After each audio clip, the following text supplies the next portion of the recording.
Reports of up to a $2 billion investment in tennis by the Saudis now grabbing attention of the tennis world, and concerns that the Saudis will use the investment as leverage for greater control of the sport like LIV Golf. For more on all this, I want to bring in Patrick Rishe. He's the director of the sports business program at WashU St. Louis, founder and CEO of Sportsimpacts. Thank you for joining us.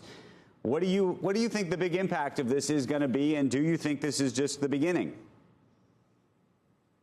Andrew, feels in a way like PGA LIV all over again.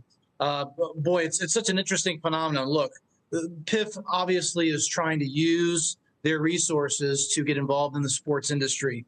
They've disrupted golf. Now you've got a situation where if we take PIF out of this, the tennis industry is such, Andrew, that, look, it's very confusing. The scheduling is confusing. There wants to be, if you look at the top tournaments in tennis, men and women are playing at the same tournament. Ironically, I was reached out for this interview. I'm in Indian Wells right now for this week's tournament. And these events where the men and women are playing at the same tournament are phenomenal events. There are financial issues, especially on the women's side. If you look at the most recent numbers, about 180 million in revenue generated in the men's tour, about half of that in the women's tour as of 2021. So you bring in PIF, and boy, does it really change the dynamic. And at the end of the day, just like some of these golfers, more money, less time on the course, more time, leisure time, you could see where some of these players would be accepting and embracing of that model. Do you think that that the Saudis, though, are trying to take over the U.S. Open eventually, and the French Open, and the Australia, the Big Four? Andrew, I don't think that's going to happen, just as in the golf world where you see Masters, the British Open, the U.S. Open, they're going to stand their ground. They are solid entities financially on their own. Their brands are too strong. I don't see the French Open, the Australian Open, the U.S. Open, Wimbledon going down that road. However, again, there's so many parallels here. If you've got this money coming in, and I know that especially in the women's tennis tour with some of the issues, major issues with respect to discrimination, with respect to the way the Saudis are treating the LGBTQ community, there can be some issues there. But Andrew, I'm here in Indian Wells this week. I've heard some interesting things from people on the ground where I have been told a large majority of the women would actually support investments from the Saudis, thinking that they can make a difference. Now, that could be part of the reason, or cynically, it could be going back to John Rahms of the world, from the golf world. Maybe they just want more resources and not have to play as much. Right.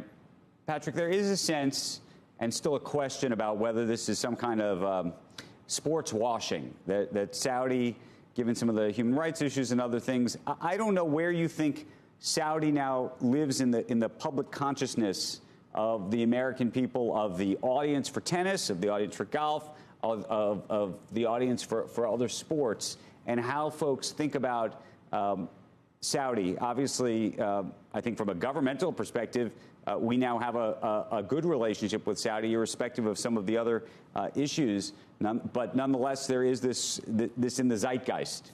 Or is there? Maybe there isn't. Yeah, Andrew, we live in a bifurcated world, right? At the end of the day, Saudis are making they're making a wise investment. They realize the global popularity of sport. And just like any company that invests in sports for that reason, it's a shrewd investment. It's a global sport. Certainly tennis and golf are global sports. It attracts young, interested people. So that we understand why they are doing it. And maybe they are trying to make a change. And I think going back to what I heard about where some of these women tennis players are coming from, they are okay with the investment if they can be part of the change agency that's taking place over there. If that can happen. Now, again, we don't know if that's going to happen. But if that's part of the reason why the Saudis are making these investments to try to create a change in image, and do we actually see change down the road? I think only until then can we look back on all of what's going on, the disruption in golf, now the disruption in tennis, and say, these investments are actually changing the brand perception of what's going on in Saudi Arabia.